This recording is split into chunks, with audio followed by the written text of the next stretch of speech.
기도할 때 하나님, 저희가 늘 주의 은혜 안에 흠뻑 젖어 살게 하여 주시고 더 주님 앞에 초점을 둠으로 말미암아 나는 죽고 오직 예수 그리스도로 사는 삶이 되게 하여 주셔서 오직 제 삶이 하나님 앞에 더 집중되고 하나님 앞에 더 나아갈 수 있게 해달라고.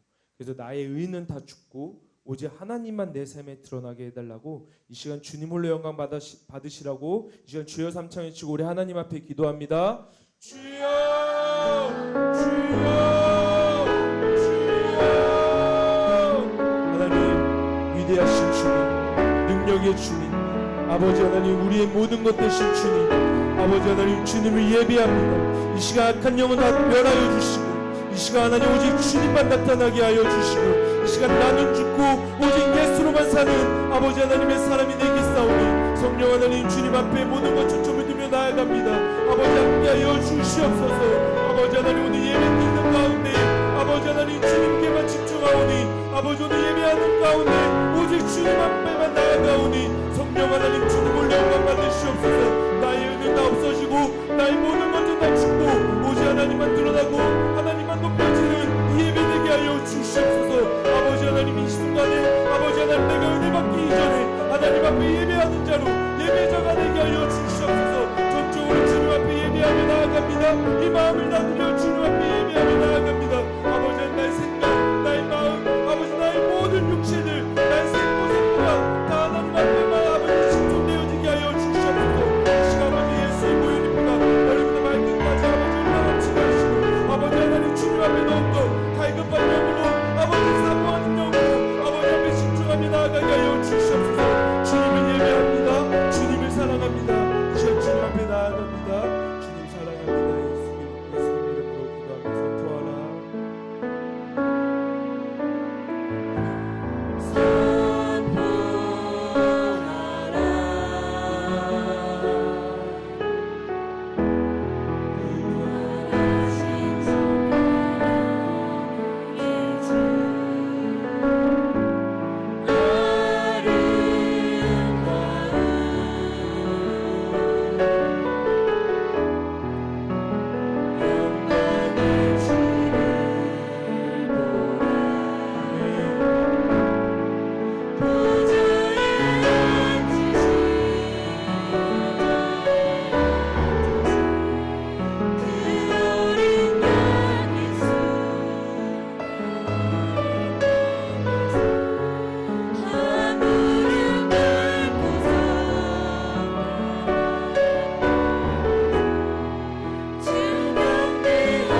들며 기도했으면 좋겠습니다. 이 시간 여러분의 의지를 하나님 앞에 드리십시오. 여러분이 은혜 받기 이전에 여러분은 하나님 앞에 바로 서야 되는 예배자입니다. 여러분은 예배하셔야 합니다. 주님 앞에 간구하셔야 하고 주님 앞에 나아가셔야 하고 주님을 간급히 찾으며 나아가야 하셔야 합니다. 이 시간 우리 이 시간 주님을 찾는 시간, 이 시간 주님 앞에 구하는 시간. 하나님, 제가 주님을 만나겠습니다. 제가 주님 앞에 나아가겠습니다. 제가 주님을 사모하며 나아가겠습니다. 주님 앞에 예배하겠습니다. 주님만으로 찬양하겠습니다. 말씀을 기울이겠습니다. 아버지, 기도하면서 주님 앞에 간구하겠습니다라고 이 시간 주여 삼천이시고 우리 하나님 앞에 기도하며 하나님을 구하는 시간 되겠습니다.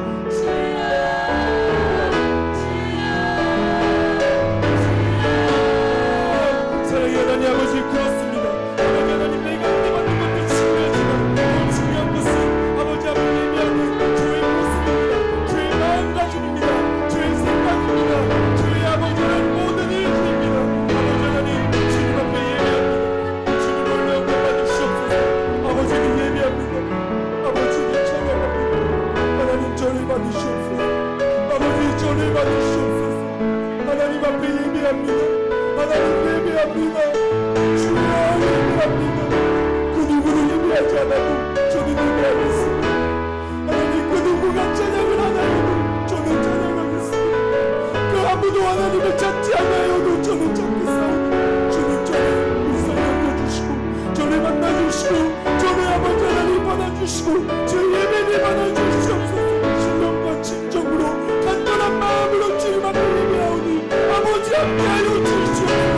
이 시간 아버지 모인 모든 분들이 아버지 하나님 이러한 마음으로 예배하게 하시고 더 간절히 주님의 노래 주시며 아버지 앞에 영광 올려드리며 하나님을 기쁘시게 하는 정말 하나님만을 원하는 그러한 사람이 되게 하여 주시옵소서.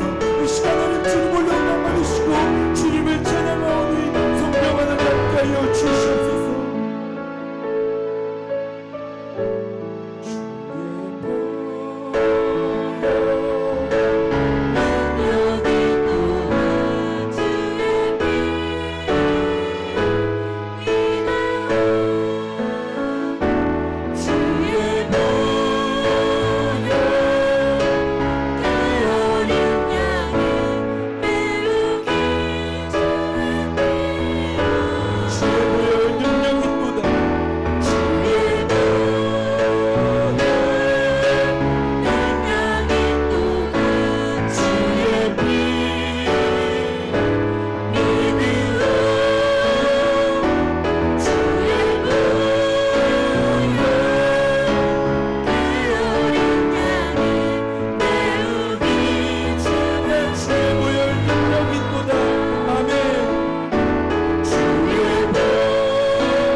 찬양 가운데 기쁨이 넘치시나요? 찬양 가운데 행복한 마음으로 청명하시나요? 근심 걱정으로 찬양을 하시나요? 이 시간 여러분이 기도할 때 하나님, 제가 주님 앞에 예배할 때 세상 모든 것 다 버리고 나의 생각, 나의 마음 다 버리고 오직 전적으로 주님 앞에만 집중하여서 찬양할 때도 기쁜 마음으로, 행복한 마음으로 주님 앞에 예배하는 그 마음이 얼마나 감사하고 행복한 것인지를 내가 더 기쁘게 느끼며 아버지 앞에 임재 안에 더 깊게 들어가게 해달라고. 그래서 이번 예배 가운데 성령의 임재함을 강하게 받게 하여 달라고. 그래서 목사님의 말씀을 통하여서 말씀을 들을 때에도 강력한 성령의 임재가 내 심령 가운데 들어오게 해달라고. 이 시간 주여 삼창 외치고 하나님 앞에 간구하며 주님의 임재를 기대하며 사모하며 기도합니다.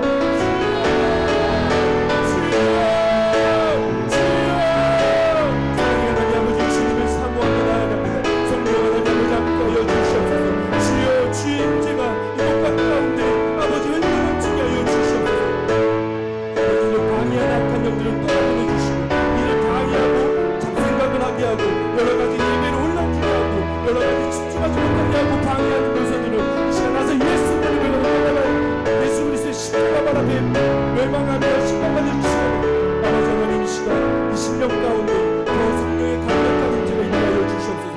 더 강한 성령의 임재가 있게 하여 주시옵소서. 오직 주님을 예배하며 주님 앞에 나아갑니다. 오늘 목사님을 통하여서 말씀이 선포되어질 때 아버지 하나님의 이 성령의 임재가, 강력한 성령의 바람이, 강력한 성령의 불이 아버지 하나님 우리 심령 앞에 떠나주고 그래서 악한 영들을 쫓아나가고 아버지 하나님의 말씀만이 이곳 가운데 있게 하여 주시옵소서. 예배합니다. 여기 모든 성도님들 아버지 하나님 주의 은혜 안에 아버지 이러한 예배를 주님 앞에 예배하게 하여 주시옵소서. 주님을 찬양합니다. 할렐루야. 기쁘신가요? 네, 저를 좀 봐주세요. 네, 기쁘신가요? 이 시간 우리 승리하신 예수님을 우리 같이 함께 기쁜 마음으로 찬양하겠습니다.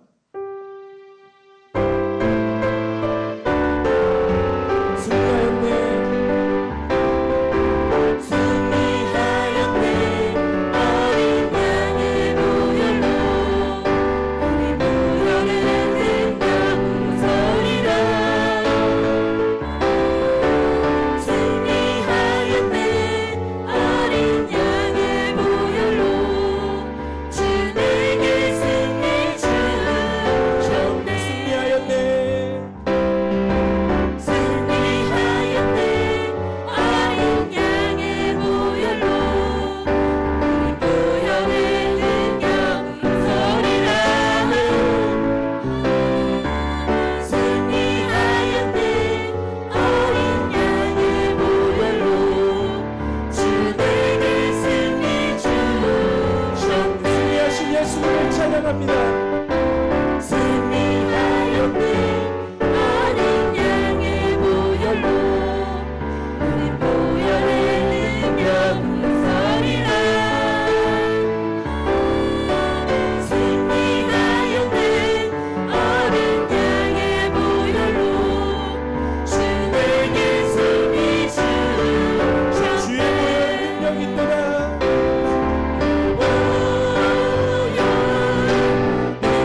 받으시라고 올려드리겠습니다.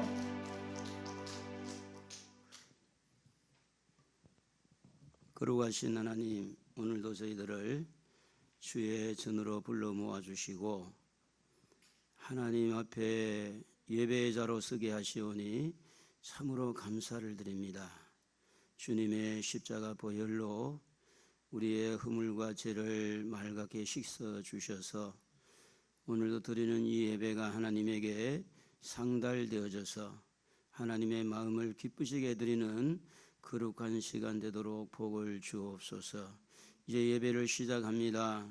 마치는 시간까지 주의 은혜가 흐르게 하시옵소서. 성령님의 감동이 교통하심이 있게 하여 주옵소서. 예수님의 거룩하신 이름으로 기도드리옵나이다. 아멘.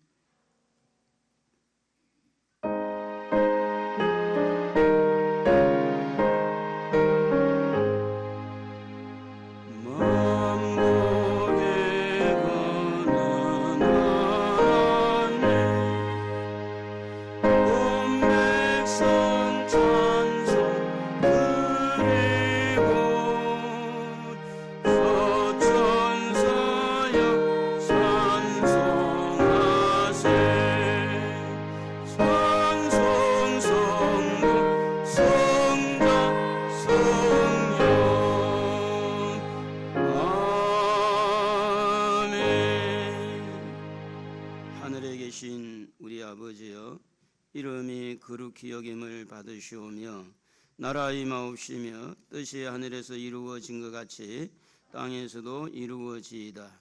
오늘날 우리에게 일용할 양식을 주옵시고 우리가 우리에게 죄전자를 사하여 준 것 같이 우리 죄를 사하여 주옵시고 우리를 시험에 들게 하지 마옵시고 다만 악에서 구하소서. 대개 나라와 근세와 영광이 아버지께 영원히 싸움나이다. 아멘.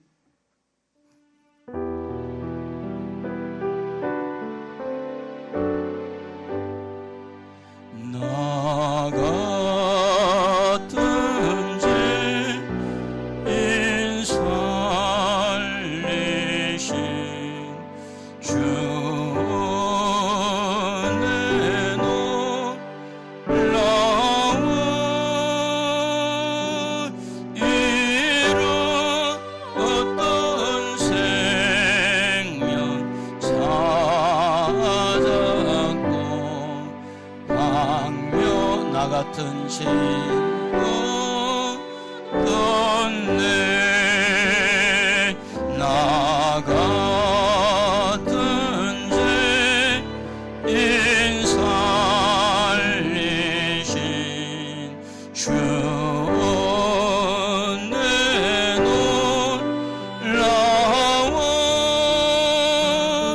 이런 어떤 생명 찾았고 광명을 얻었네.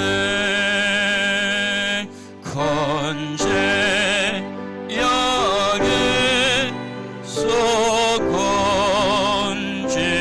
건지신 주 은혜 고마워. 나처 이는 거시간 귀하고 귀하다.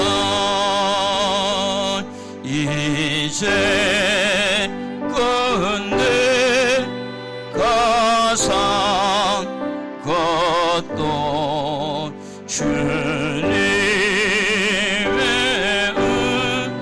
은혜로 또 나를 장차 본향에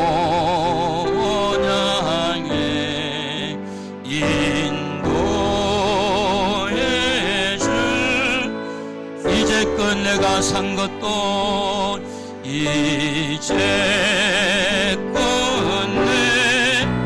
내가 산 주님의 은혜라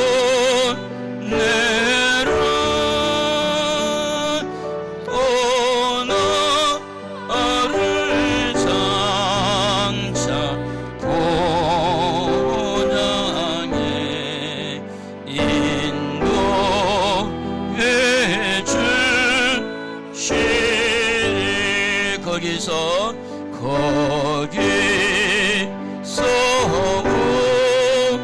우리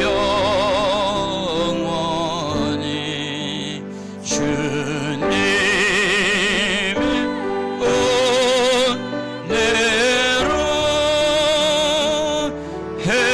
해처럼 밝게 살면서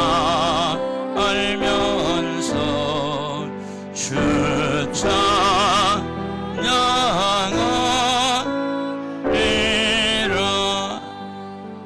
조용히 눈을 감으시고 하나님이 베푸신 은혜를 기억합시다. 한 생을 살아오면서 여러분에게 은혜를 주신 흔적이 있을 것입니다. 그 은혜에 감사하고 여러 가지 코로나로 인해서 어려운 가운데도 건강을 지켜주신 은혜를 감사합시다. 이 시간에 우리 주님의 은혜에 감사하는 마음으로 우리 다 같이 한 목소리로 기도하겠습니다. 주여 한번 부릅니다. 주여. 하나님 아버지, 주님이 베푸신 은혜를 생각하며 이루 말할 수가 없습니다. 내가 이 땅에 태어난 것도 은혜요, 예수를 믿는 것도 은혜요, 순간순간마다 응답해 주신 하나님의 은혜, 보호해 주시는 은혜, 우리 하나님의 은혜가 너무 많습니다. 그 은혜에 감사할 줄 아는 자가 되게 하시고, 그 은혜에 감격하는 자가, 그 은혜에 기뻐하는 자가 되어서 주님이 베푸신 그 은혜가 헛되지 아니하도록 은혜 받은 대로, 은혜 입은 대로 주님을 사랑할 수가 있고, 받은 은혜대로 주님을 섬길 수가 있습니다. 받은 은혜를 기억할 줄 아는 자가 되게 하시고, 그 은혜 때문에 사는 자가 되게 하시고, 그 은혜로 인하여서 아버지 하나님 주님을 끝까지 섬길 수 있는 자, 은혜의 흔적을 다시 한번 새기면서 하나님 앞에 감사를 드립니다. 아버지 하나님이여, 이미 우리는 주님의 은혜를 받은 사람입니다. 그 크신 은혜를 받은 사람입니다. 그 크신 은혜를 통하여서 승리하는 저희들 되어지도록 도와주시옵소서. 나 같은 죄인 1절만 합니다. 나 같은 죄인 살리신 주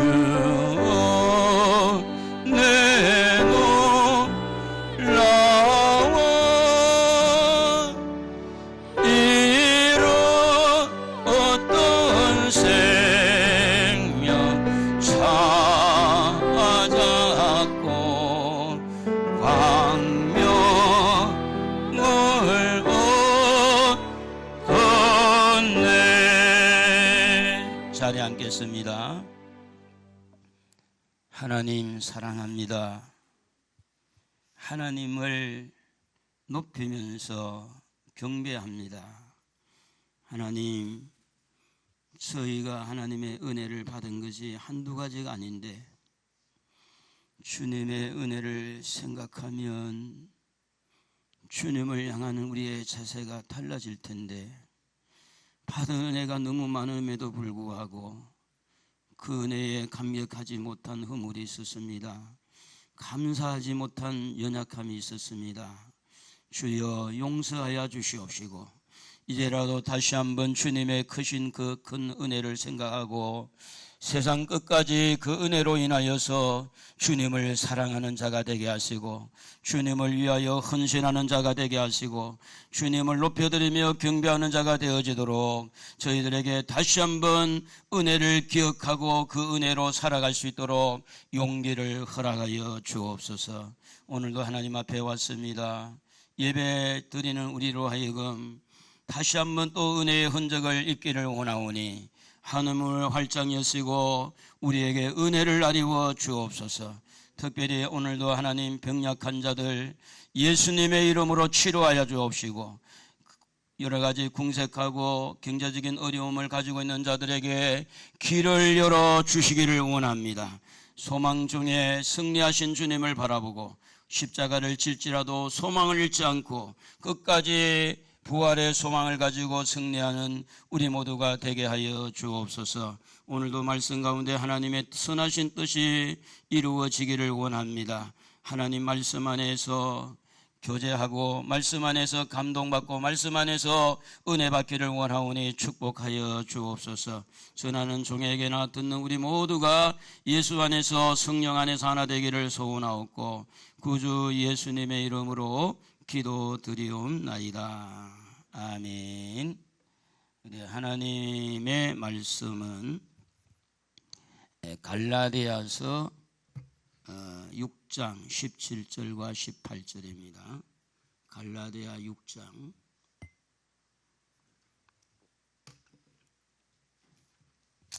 17절 18절 우리 한 목소리로 같이 읽겠습니다. 이후로는 누구든지 나를 괴롭게 하지 말라. 내가 내 몸에 예수의 흔적을 지니고 있노라. 형제들아, 우리 주 예수 그리스도의 은혜가 너희 심령에 있을지어다. 아멘. 오늘 읽은 말씀 갈라디아 6장 17절은 유명한 구절이죠. 17절 18절을 가지고 예수의 흔적이라는 제목으로 우리 함께 은혜를 나누기를 원합니다. 지금 우리가 이제 서쪽으로 가면 중국이 나옵니다. 또 서쪽으로 계속 가면 뭐 인도라든지 또 이스라엘이라든지 더 서쪽으로 계속 가면 아프리카가 나오는데, 그 아프리카 중에 서아프리카에 그리스도인들이 많이 살고 있었는데 그 작은 마을에 기도처가 없었다고 그래요. 그래서 기도처가 없어서 어느 한 사람이 자기 집에서 이렇게 산으로 들어가서 산속에다가 기도처를 만든 거예요. 이 소문이 나가지고 또 다른 크리스천들도 자기 집 쪽에 다 듬성듬성 이렇게 집이 있으니까 자기 집 옆에 수풀에 들어가서 기도를 하기 시작합니다. 그래서 그 기도하는 길목이 사람이 이렇게 밟고 다니니까 길이 열리고 길이 있는데 저기는 기도처구나, 그렇게 다 알게 됐답니다. 그런데 이제 기도하고 나오다 보면 그 열대 지방이라 어느 그 오솔길, 그 기도처 가는 길이 수풀이 막 우거진 거예요.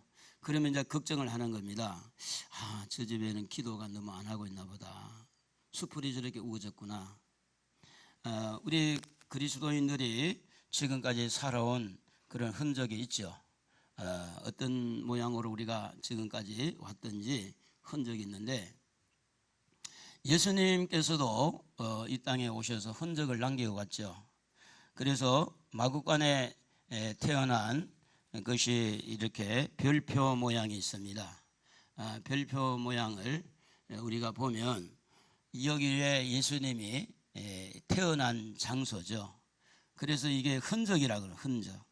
그리고 이 별표를 안고 근무를 세우는 것을 우리는 이 베들레헴 예수님 탄생교회라, 그래서 건물을 지은 것이 여기에 나와 있습니다. 그래서 장면을 좀 넘겨봐줘요. 그래서 이 다음 장면을 보면 이 베들레헴 예수님께서 태어난 저 문이 굉장히 작아요. 문이 들어가는 문이 겸손하게 들어가야 된다 그래서요. 그래서 예수님이 태어난 흔적을 지금도 우리는 확인할 수 있어요. 그리고 예수님이 헤롯 왕이 2살 밑으로 죽이려고 할 때 애굽으로 피난을 가게 되어지는데, 그 애굽에 가면 콥틱 교회라고 하는 그 크리스천들이 지금도 예배를 드리고 있는 곳인데, 바로 이곳이 예수님께서 애굽으로 피난 갔던 흔적을 가지고 있는, 지금도 성지 순례를 가면 그 성지 코스가 이렇게 되어 있습니다. 그리고 우리가 너무나 잘 알고 있는 골고다 언덕에서 예수님이 십자가에 이렇게 못 박혀 죽으신 흔적이 있어요. 그래서 이제 예수님이 땅에 오셔서 이렇게 흔적을 남긴 것과 우리와 어떤 관계가 있느냐는 거예요. 우리와. 그래서 십자가에서 여러분의 죄와 허물이 다 용서받는 것은 예수님의 흔적은 헛된 게 아니다. 그 흔적을 통하여서 오늘 우리에게 믿음을 심어주고 또 우리의 허물과 죄를 씻어주시는 줄로 믿습니다. 그리고 우리에게 가장 중요한 흔적은 뭐냐 하면 빈무덤이라고 하는 거죠. 이 빈무덤은 이제 모든 사람의 시신이 있는 무덤이 존재하지만 오직 예수님만 빈무덤이죠. 왜냐? 3일 만에 살아났기 때문에 그렇습니다. 저도 이제 제일 처음에 기와집을 우리 성전으로 삼을 때 지금 뭐 사진을 우리가 찍어 놓은 게 별로 없는 것 같아요. 제가 보여주지는 못하는데 이 소사동 넘에 땅은 100평이고 조그마한 기와집을 지은 적이 있습니다. 기와집을 이렇게 구입을 해가지고 그곳에다가 성전을 이렇게 헐어서 벽을 헐고 기둥을 그대로 두고 이렇게 해서 성전을 삼고 예배를 드린 적이 있어요. 그런데 이제 그 지하 공간에 제가 공사를 하다가 어떻게 발을 잘못해가지고 걸려서 넘어졌어요.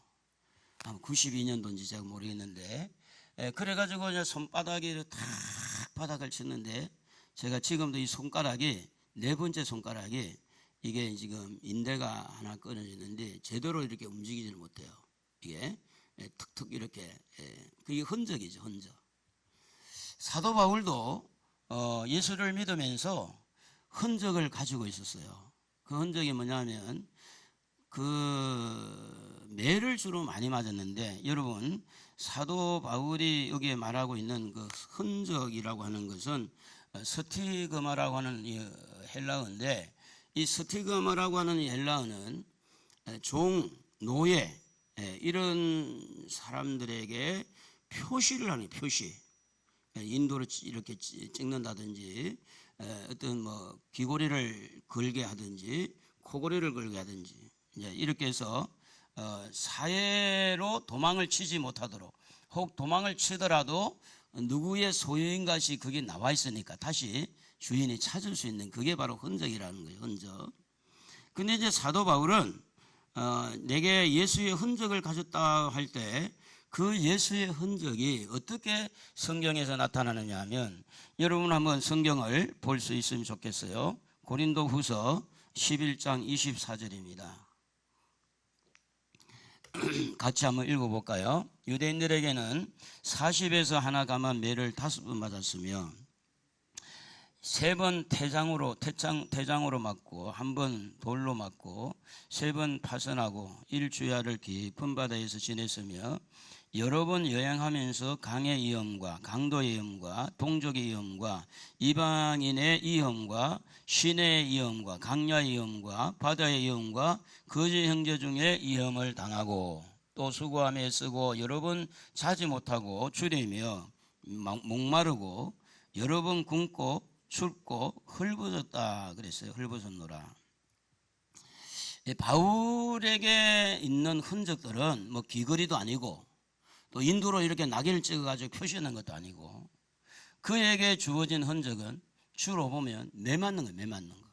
40에 한 번 감하는 매를 맞고 태창으로 맞고 죽을 고비를 넘기고 독사에 물리기도 하고 이렇게 고난을 당한 것이 이 바울에게 흔적이라 그렇게 말합니다.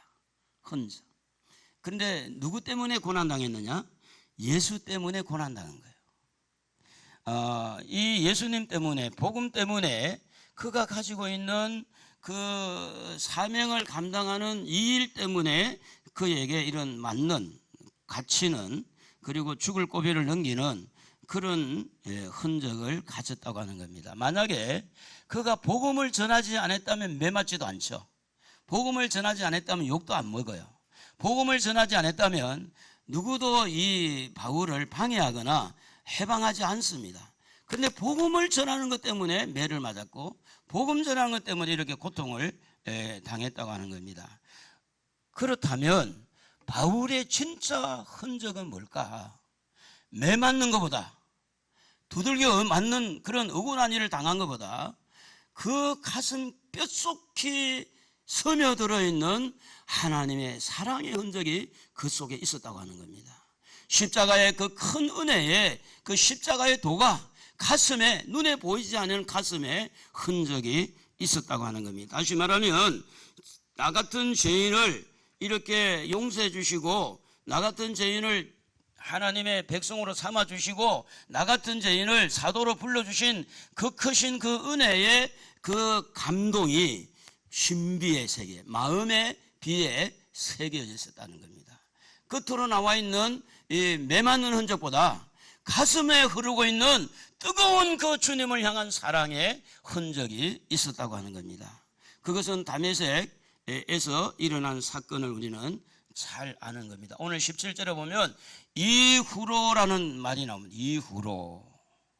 사도 바울에게 이후와 이전의 삶을 구분한다면 그런 다메섹 사건일 것입니다. 그는 예수를 적극적으로 반대했어요. 서대반이 죽을 때 이 물건을 지켜주면서 서대반 죽기를 원하고 서대반을 죽이는데 동참했던 그 바울입니다. 그런데 다메섹에까지 가서 공문을 가지고 예수 믿는 사람 잡아 죽이려고 갔는데 그 강팍한 바울을 끌어안아 주신 분이 우리 예수님인 줄로 믿습니다. 그를 만나 주셨어요. 그를 품어 주었어요. 누구십니까? 나는 네가 나를 핍박하는, 네가 핍박하는 예수다. 그래서 이후라는 이 단어는 그가 주님을 만나기 전, 주님을 만난 후, 주님의 은혜를 입기 전, 주님의 이 은혜를 입은 후, 주님의 그 사랑의 흔적이 가슴에 새겨지기 전과 새겨진 후를 이후로라는 말이에요. 이후로. 여러분, 오늘 17절에 보면 이렇게 기록되잖아요. 이후로는 누구든지 나를 괴롭게 하지 말라 이러잖아요. 이후로는 나를 누구든지 괴롭게 하지 말아라. 예수님의 사랑을 깊이 받은 사람들, 또 부모의 사랑을 깊이 받은 사람들, 또 어떤 국가라든지 교회의 사랑을 받은 사람들은 나름대로 감사의 흔적이 있어요. 감사, 기쁨의 흔적이 있는 거예요. 주님이 나 같은 죄인을 이렇게 끌어안고 나를 사용하시려고 나에게 은혜를 주신 이분은 도대체 누굴까? 그래서 십자가를 통한 이 예수 그리스도의 복음이 율법으로는 절대 구원을 받을 수 없고 복음으로 예수를 믿어야 구원받는다고 이렇게 바울은 강하게 외치고 또 외치는데, 로마서를 기록하고 갈라디아서를 기록하면서 할례 받는 것은 할례를 받는 자나 안 받는 자나 똑같이 예수 안에서 누구든지 십자가의 보혈로 예수님 믿어서 구원받는 거다, 이렇게 가르쳤는데 갈라디아 교회 거짓 선지자가 와가지고 그게 아니라고, 너 잘 몰라서 그렇다고, 남자들은 다 할례를 받아야 돼, 그리고 율법도 지켜야 되고, 이래가지고 이제 혼란을 주는 겁니다. 뿐만 아니라 사도 바울의 사도권에 대해서, 사도성에 대해서 상당히 어떻게 보면 사울이 진짜 사도겠느냐, 12사도가 사도지 이러면서 사도의 권위를 무너뜨리는 거예요. 그래서 바울은 이렇게 이야기합니다. 고린도후서에도 보면 너희들이 히브리인이냐 나도 히브리인이다, 너희들이 뭐 아브라함 후손이냐 나도 후손이다, 정신없는 말을 하지 마라, 나는 너희들보다 더 고통당했다 하면서 자기 속마음을 이야기하는 거죠. 그래서 지금 갈라디아 교회 성도들이 할례를 받아야 되고 갈라디아 교회 성도들이 율법을 지켜야 구원받는다는 이 사실 앞에 바울은 이 부분에서 자기를 어필하는 거예요. 나에게는 예수의 흔적이 있다. 그 예수의 흔적이 뭐냐? 나 같은 죽어야 마땅하고 지옥불에 들어가야 마땅한 나 같은 죄인에게 다메섹에서 나를 만나 주어가지고 그분이 그냥 나를 끌어안아 준 것이다. 그게 그분의 사랑이야. 그래서 이후로 나를 괴롭게 하지 말라.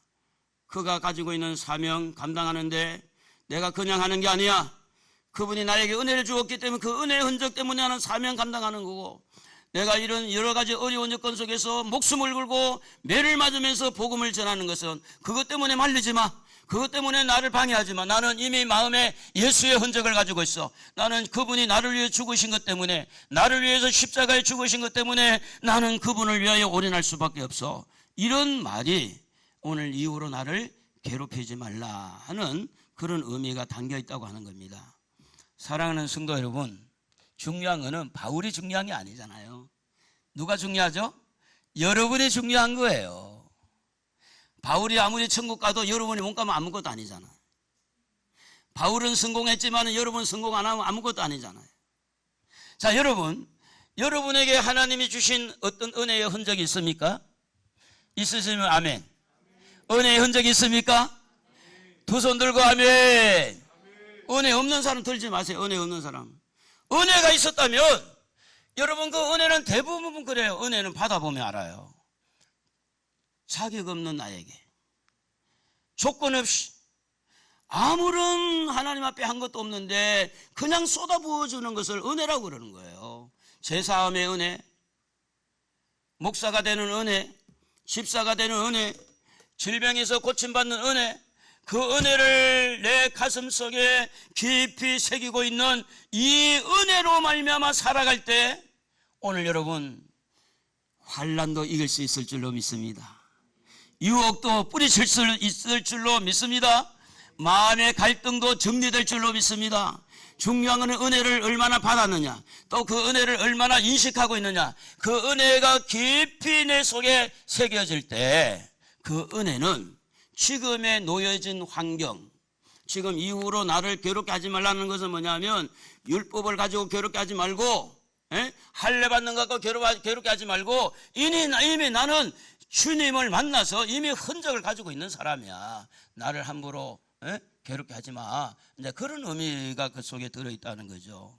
중요한 건 뭡니까? 여러분이 받은 은혜를 소중하게 기억하고 예수를 믿어지는 이거 은혜만 해도요, 세상과 바꿀 수 없는 은혜잖아요. 너 믿어지는데 어떡해? 아무리 믿으려고 해도 안 믿어지는 사람 어쩔 수 없지만, 근데 믿어지는 걸, 성경이 믿어지고, 아니 말씀에 기록된 거 그대로 믿어지는 걸 어떻게 하라고요? 믿어지는데, 믿음은 하나님이 주신 선물인 줄로 믿습니다. 너희가 그 은혜를 인하여 믿음으로 구원을 받았지만 그 은혜의 믿음은 하나님이 우리에게 주신 선물이라. 에베소 2장 8절에 그렇게 기록합니다. 사랑하는 성도 여러분, 바울은 이미 결정났어요. 받은 은혜 때문에. 그래서 그 예수의 흔적이 먼저 매맞는 것은 나중이야 이야기고, 먼저 다메섹에서 받은 흔적 때문에 매를 맞아도 예수를 포기할 수가 없어요. 복음을 포기할 수가 없어요. 사명을 포기할 수 없는 거야. 매를 맞아도. 왜 그러냐? 하나님이 바울에게 주신 큰 은혜, 마음의 신비에 새겨진 그 은혜가 너무 크니까.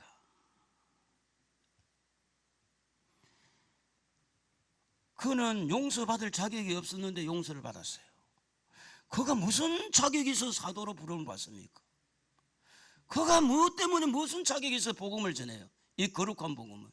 아무런 자격이 없는데도 불구하고 하나님은 바울을 끌어안아서 죄를 용서해 주시고, 아니 바울이 죄를 용서해 달라고 말도 안 돼, 용서해 주고, 바울이 말이 사도로 이방인을 위해서 복음을 전하는 그릇이라고 나는 자기도 생각도 못 했는데, 예수님이 말이지 이방인을 향한 나의 그릇이라고 그러지.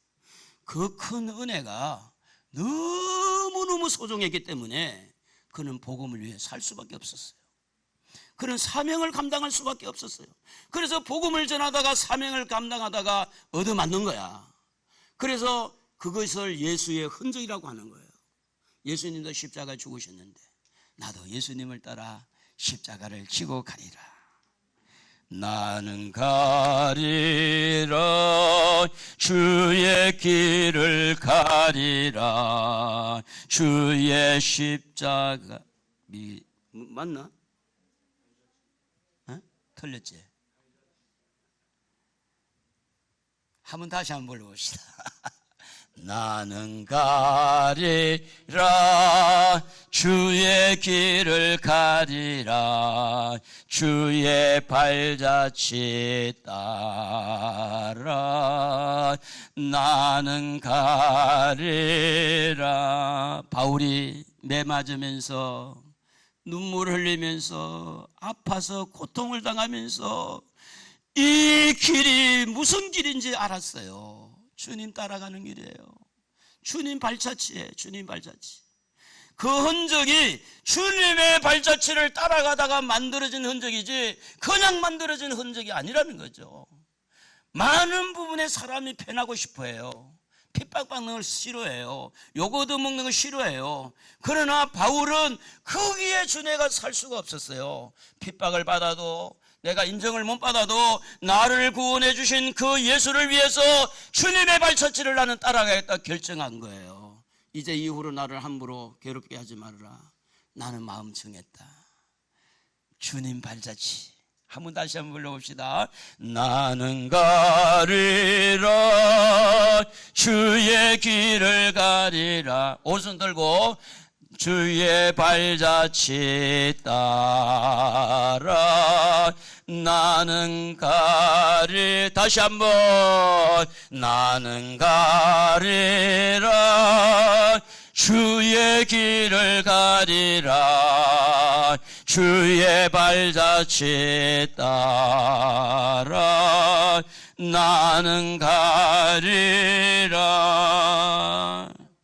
바울이 나를 괴롭게 하지 말라고 한 것처럼 여러분도 여러분 주변에 일어나고 있는 환난, 유혹, 핍박 어떤 것도 나를 괴롭게 하지 말아라. 나는 예수의 흔적을 가졌다. 그런 용기가 있기를 축복합니다. 그런 은혜가 있기를 축복합니다.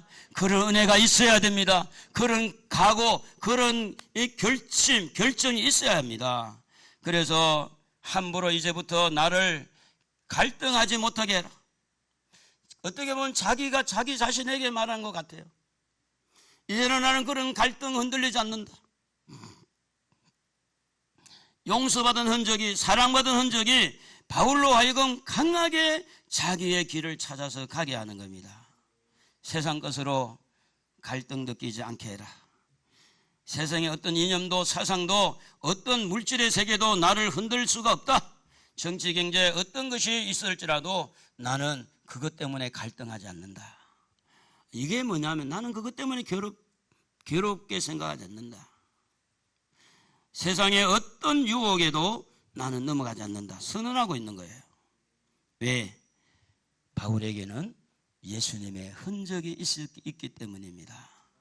사랑하는 성도 여러분, 여러분에게도 두 가지 흔적이 있으면 좋겠어요.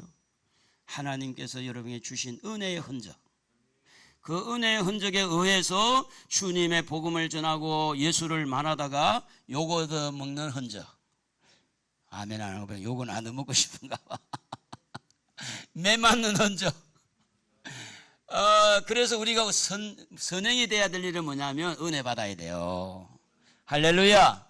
은혜 받아야 돼. 은혜 흔적이 있어야 이렇게 살아가는 거예요. 지금은 코로나로 인해 가지고 예배 드리는 성도들이 많이 이제 적잖아요. 그러니까 이제 교회적으로도 이제 헌금이 줄고 적자가 나요. 그러면 이것 또한 어떤 어려움이잖아요. 어려운 가운데서도 주님이 원하는 길을 가는 것이 주님이 원하는 거죠. 주님이 원하는 길. 어려운 가운데서도.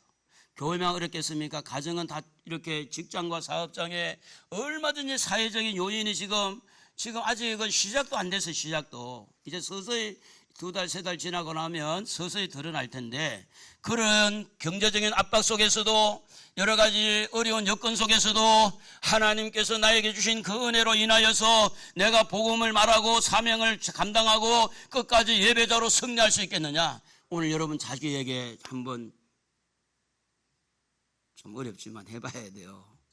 자기 자신을 보고 이제 나는 갈등하지 않는다. 더 이상 나를 괴롭게 하지 말아라. 나는 예수의 흔적이 있다. 나는 예수님 때문에 난 살아갈 용기가 있다. 나 예수님 때문에 나는 앞으로 희망이 있다. 그래서 여러분, 사도 바울은 이런 고백을 했어요. 갈라디아서 6장 14절에 보면 우리 한번 읽어봅시다. 그러나 내게는 우리 주 예수 그리스도의 십자가 외에 결코 자랑할 것이 없으니 그리스도로 말미암아 세상이 나를 대하여 십자가에 못 박히고 내가 또한 세상을 대하여 그러하니라. 고린도전서 16장 22절에 만일 누구든지 주를 사랑하지 아니하면 저주를 받을지어다. 갈라디아 1장 9절에 보면 우리가 전에 말하였거니 내가 지금 다시 말하노니 만일 누구든지 너희가 받은 이 것 외에 다른 복음을 전하면 저주를 받을지어다. 십자가의 도 외에 다른 걸 전하면 저주를 받으라. 십자가 외에 다른 자랑하면 저주를 받으라. 그만큼 이 사도 바울은 십자가의 은혜가 너무너무 소중한 거예요. 너무너무. 사랑하는 성도 여러분, 지금 우리는 한 번도 걸어보지 못한 길을 지금 걷고 있는 중입니다. 우리가 언제 이렇게 마스크를 써봤어요? 마스크 쓰기 위해서 약방에 가서 그렇게 줄을 몇십 분, 1시간 이상, 2시간 기다리면서 언제 그렇게 살아봤어요? 그렇게 살아본 적이 없어요. 뿐만 아니라 지금 코로나로 인해서 우리나라만 이렇게 해결되면 되는 게 아니고 글로벌 전 세계적으로 문제가 있기 때문에 이 경제가 지금 굉장히 지금 어려워져가는 이런 한 번도 걸어보지 못한, IMF 때도 안 그랬고 2008년도 금융위기 때도 안 그랬습니다. 그런데 한 번도 걸어보지 못한 길을 지금 걸어가야 돼요. 그 위기를 당해서 걸어갈 때도 오늘 여러분에게 하나님이 주신 은혜의 흔적이 강하다면 어떤 사회적인 요인이 때로는 궁색하고 때로는 여러 가지 압박을 당하고 때로는 너무너무 무기력해도 오늘 여러분 바울처럼 더 이상 나를 괴롭게 하지 말아라. 나는 마음을 정했다. 중요한 거는 여러분의 마음이라고 그랬어요. 여러분의 생각, 마음이 어떻게 결정하느냐가 달라서 모든 환경의 요인이 어려워도 여러분의 마음만 확실하다면 얼마든지 이런 어려운 여건들을 이겨나갈 수 있는 힘이 마음속에서 솟아날 줄로 믿습니다. 할렐루야. 성경은 말합니다. 기근과 지진이 곳곳마다 이루어질 것이고 앞으로 606의 숫자가 드러나면 여러분 마트에도 가지 못합니다. 사업을 할 수도 없어요. 그래서 여러분은 뭐 해야 돼요? 손가락 빨고 있어야 돼요. 손가락 빨고 살아야 돼. 그 우리 손가락만 빨면 됩니까? 그 우리가 작업자득을 해야 되니까 그래서 시골에 저 아주 싼 땅 100평이라도 사놓는 게 맞는 거예요. 이게 그 말은 뭐냐면 앞으로 점점 이런 문제가 우리의 삶의 현장에 그대로 오게 돼 있어요. 오게 없어지는 것보다 올 수 있다 그 말이죠.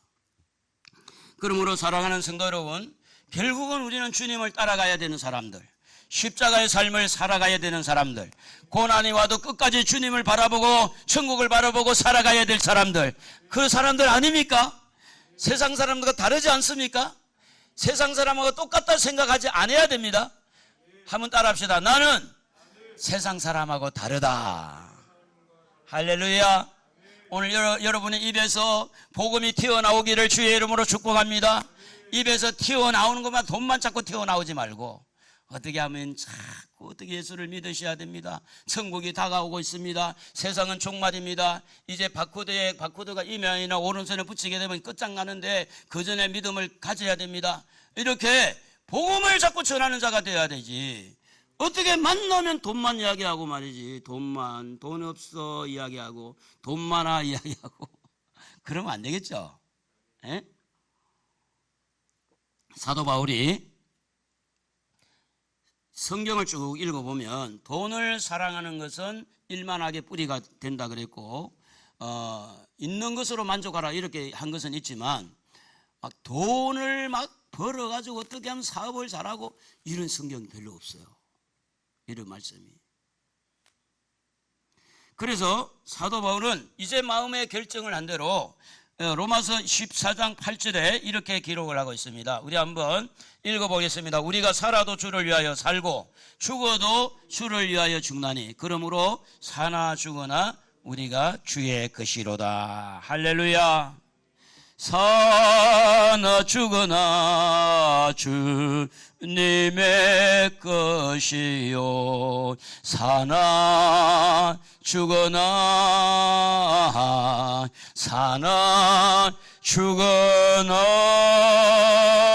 날 위해 피 흘리신 내 주님의 것이요. 사랑하는 성도 여러분, 지금부터 정신을 바짝 차려야 됩니다. 코로나만 정신 차린 게 아니고 이거는 어떻게 보면 끝풀이에요. 끝풀. 코로나도 정신 바짝 차려야 되지만 앞으로 경제가 많이 어려워집니다. 정신 바짝 차려야 됩니다. IMF 때 많은 회사들이 외국 기업으로 넘어갔어요. 지금도 그 영향이 있지만, 그런데 그때도 정말 하나님 앞에 그릇을 준비하고 하나님의 축복을 받는 사람은 그때 어마어마하게 축복을 또 받는 사람이 있더라는 거예요. 지금 앞으로 경제가 많이 어려워질 것이고, 여러분이 지금 상상을 초월할 정도로 지금 경제가 많이 어려워질 거예요. 어려울 때 준비하세요. 뭘 준비해야 돼요?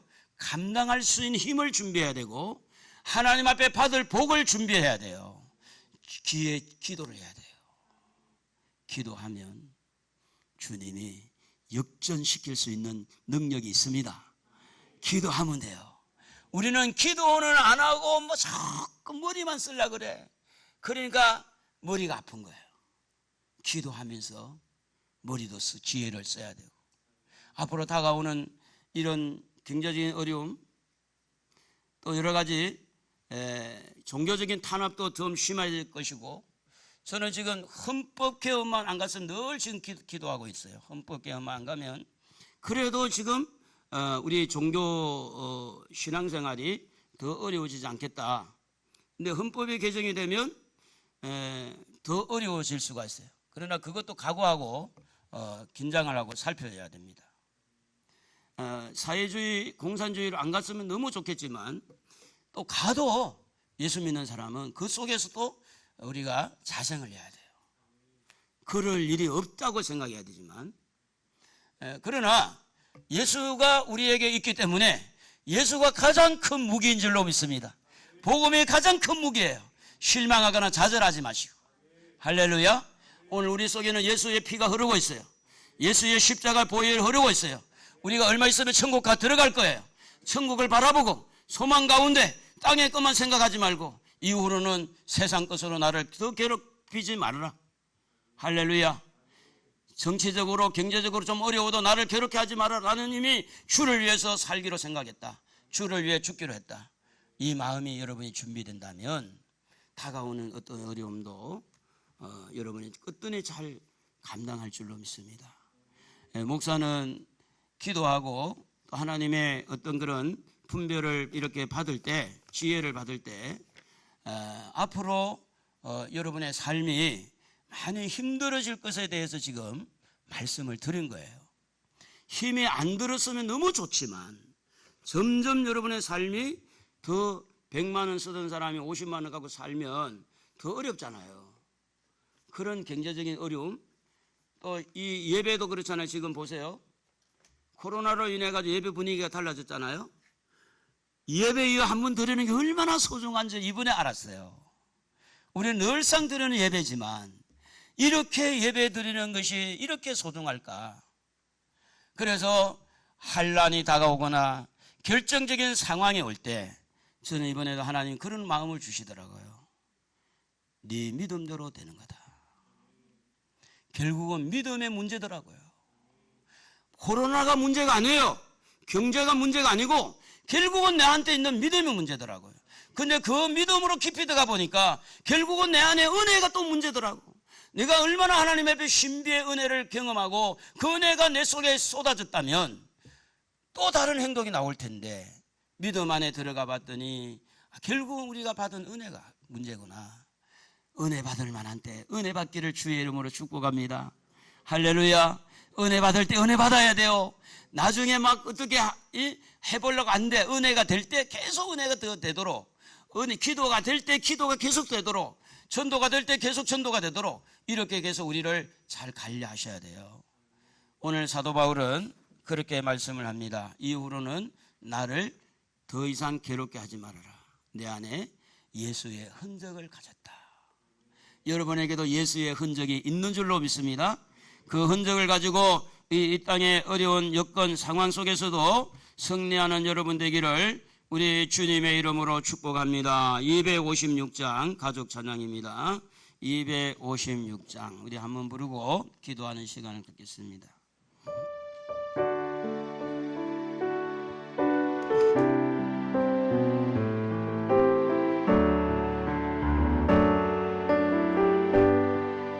예수님 가신 길 골고다의 언덕에 우리의 십자가 대신 지고 가셨네. 전하세 전하세 우리 구주 예수님 구원의 십자가 온 세상에 전하세. 거칠고 험한 길 피 흘리며 가신 길 우리 죄 때문에 대속물로 죽으셨네.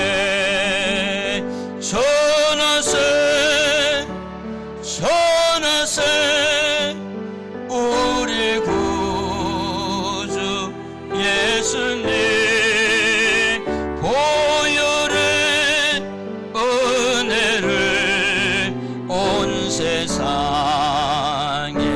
전하세.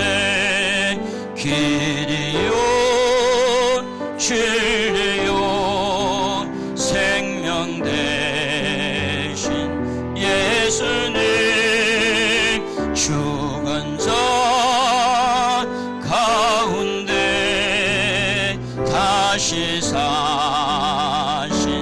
예수님. 아멘.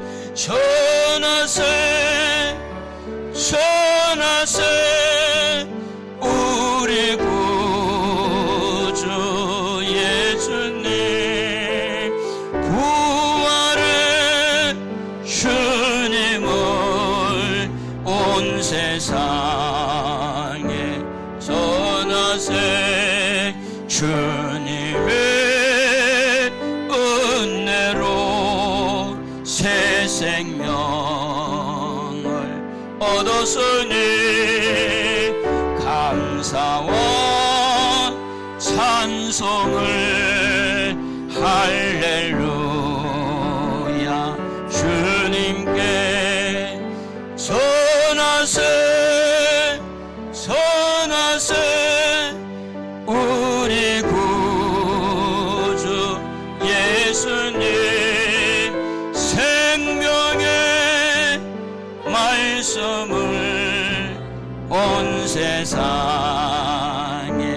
전하세. 한 번 더 기도했으면 좋겠는데요.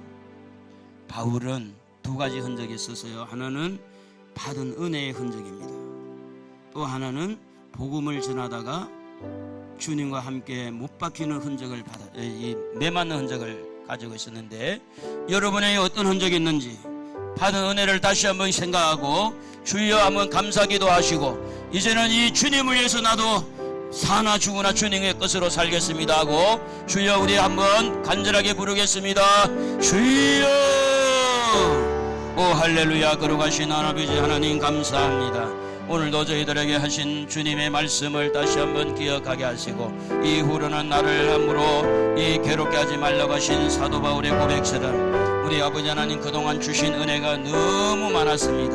너무 감사합니다. 아버지 하나님 믿음의 은혜를 허락하여 주시고, 순간순간마다 아버지 하나님 말씀의 은혜를 주시고, 순간순간마다 기도 응답의 은혜를 주시고, 우리 아버지 보호하시는 은혜를 주시고 축복해 주시는 은혜를 주시고 받은 은혜가 너무 많고 받은 은혜가 너무 큰데도 불구하고 우리가 그 은혜에 감사하지 아니한 연약함이 있어사오니 주여 용서해 주시옵시고 이제는 은혜를 받았으니 그 은혜를 묵상하게 하시고 은혜에 깊이 빠져서 이제 하나님 나라를 위해서 생명을 걸고 복음을 전하면서 이제는 갈등하지 않게 하시고 이제는 더 고민하지 않게 하시고 이제는 천성을 향하여서 하늘나라를 바라보고 아버지 하나님이여 주님 가신 그 길을 따라갈 수 있도록 주님 가신 그 길을 아버지 열어갈 수 있도록 우리 주님의 그 십자가의 그 아버지 발자취를 한 걸음 한 걸음 한 발자국 한 발자국 내딛을 수 있도록 은혜를 베풀어 주시기를 간절히 원합니다.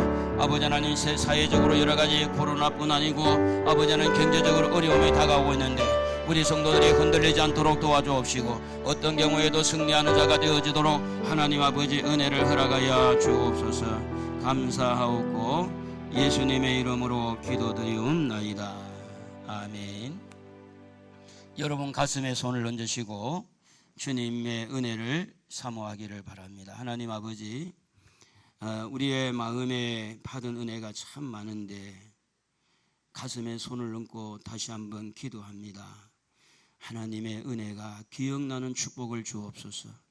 그 은혜의 가치를 깨닫고 감사하는 은혜를 주옵소서. 받은 은혜가 없다면 하나님 다시 한번 십자가 주님의 보혈로 용서받는 은혜가 임하게 하시고 하나님의 사랑을 받는 은혜가 임하게 하여 주시옵소서. 특별히 이제는 여러 가지 사회적인 요인이 어려움이 있고 갈등이 온다 할지라도 받은 은혜를 깊이 생각하고 주님을 배반하지 않도록 축복하여 주옵소서. 복음을 위해 살게 하시고 사명을 가지고 잘 감당하는 우리 모든 성도들이 되도록 축복하시옵소서. 예수님의 이름으로 기도드리옵나이다. 아멘. 우리 가족 찬양 한 장 더 하겠습니다. 가족 찬양 97장. 조금 여러 가지가 마음이 조금 침침할 수 있어서 이 찬송을 한번 부르고 싶었어요. 이제 이 찬송을 부르면서 마음이 좀 환해졌으면 좋겠습니다.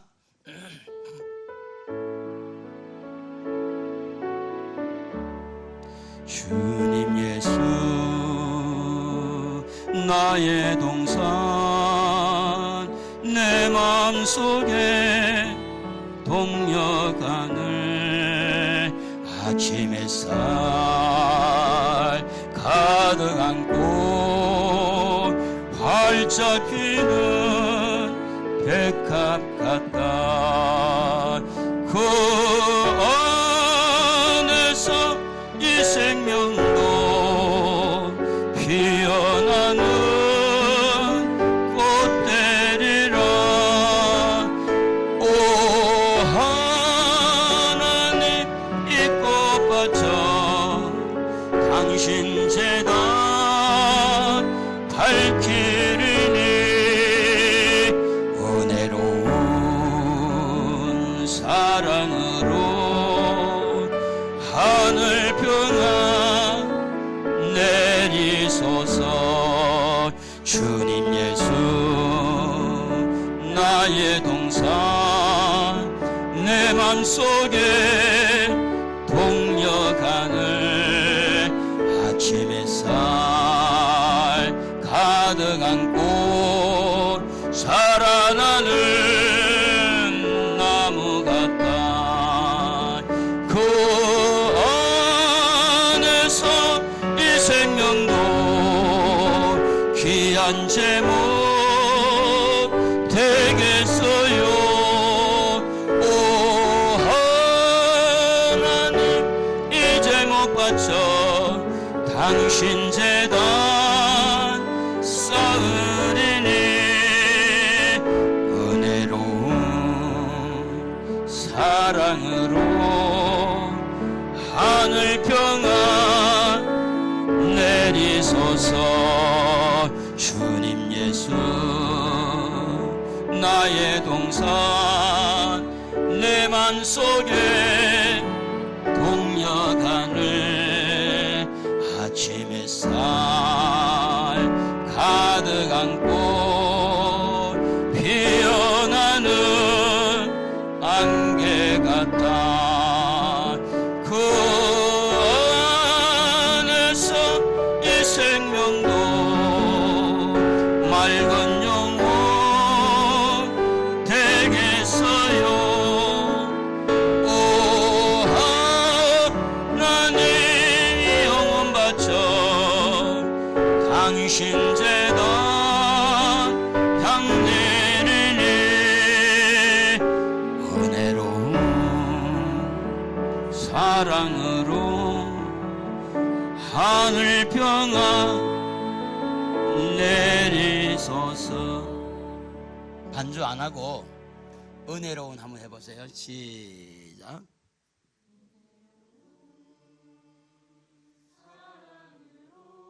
다시 한번 은혜로운. 시작.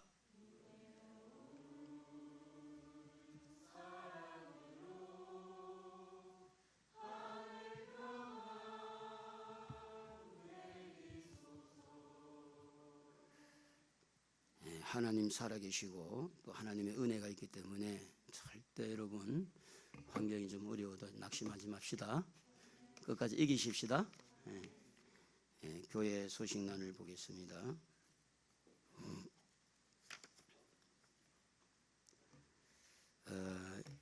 오전 영상 예배는 오후 1시에 유튜브로 볼 수가 있습니다. 설교만 나갈지 아니면 전체 나갈지 모르겠는데 그럴 것 같고요. 예배 시 중요한 거 다 여러분 잘 하겠지만 특별히 부탁드릴 때 차를 타면 무조건 마스크 해야 돼요. 무조건. 그리고 엘리베이터 탈 때 무조건 이렇게 마스크를 하셔야 돼요. 왜냐하면 나를 위해서가 아니고 다른 사람의 예의를 갖추는 거예요. 예의를. 차를 타면 공간이 좁잖아요. 엘리베이터 공간이죠. 물론 그럴 일은 없겠지만 그래도 항상 예의를 지켜주셔야 돼요.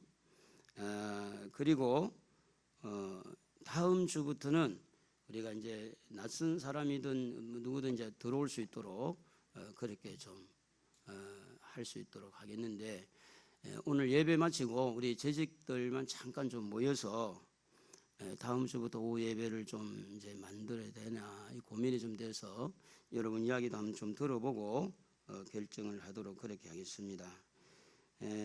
특별히 나라와 우리 민족을 위해서 이런 기도해야 됩니다.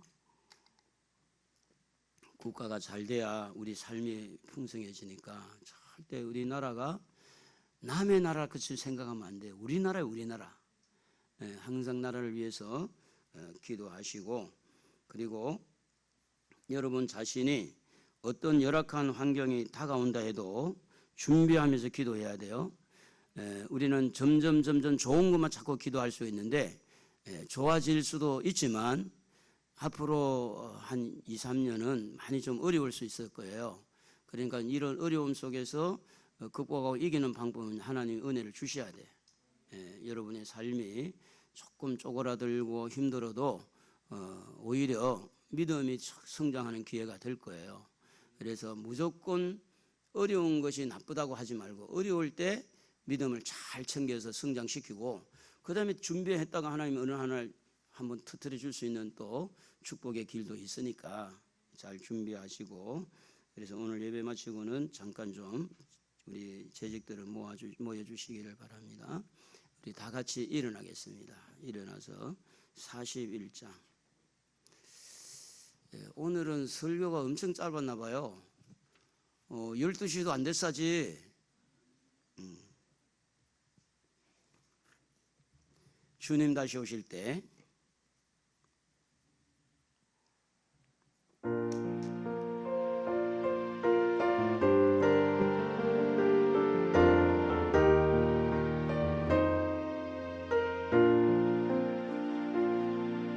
주님 다시 오실 때까지 나는 이 길을 가리라. 좁은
손을 얹으시고 주님의 치료를 은혜로 치료를 받으시기를 바랍니다. 하나님 아버지, 예수님의 이름으로 예수를 믿는 하나님의 자녀들이 아픈 부위에 손을 얹었습니다. 사랑이 많고 은혜가 풍성하신 하나님 아버지, 믿는 자들에게 이런 표적이 따르니 예수님의 이름으로 손을 얹어 낫는다고 했사오니 예수의 이름으로 치료하여 주옵소서. 통증, 염증은 사라질지어다. 우리가 알지 못하는 모든 질병도 예수님의 이름으로 떠나갈지어다. 악한 영들을 떠나갈지어다. 전능하신 아버지 하나님, 우리 성도들의 마음의 병도 고쳐주시고 생각의 병도 고쳐주시고 혈액, 신경세포, 그 모든 혈관, 연약한 부분들마다 주의 십자가의 보혈이 흐르게 하시고 성령의 능력이 들어가서 회복되게 하여 주옵소서. 오늘도 귀한 예물을 하나님 앞에 드립니다. 11조와 감사와 주정헌금과 또 이렇게 하나님 앞에 목정헌금을 가지고 우리 아버지 앞에 드리오니 아버지께서 받아주시고 하늘문을 활짝 열어 주옵소서. 11조 드린 손길 위에 창고가 차고 넘치는 하나님의 그 귀한 약속이 그대로 이루어질 줄로 믿습니다. 주여 복을 주시옵소서. 또 이렇게 감사하는 부분에서 그 감사, 더 이상 감사가 넘치도록 하나님 축복해 주시옵시고 이 예물이 쓰이는 곳에 주의 영광이 드러나게 하여 주옵소서.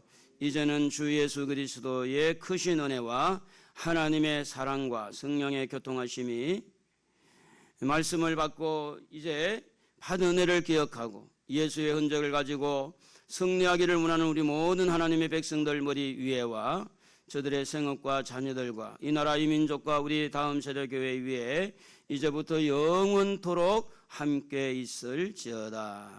아멘.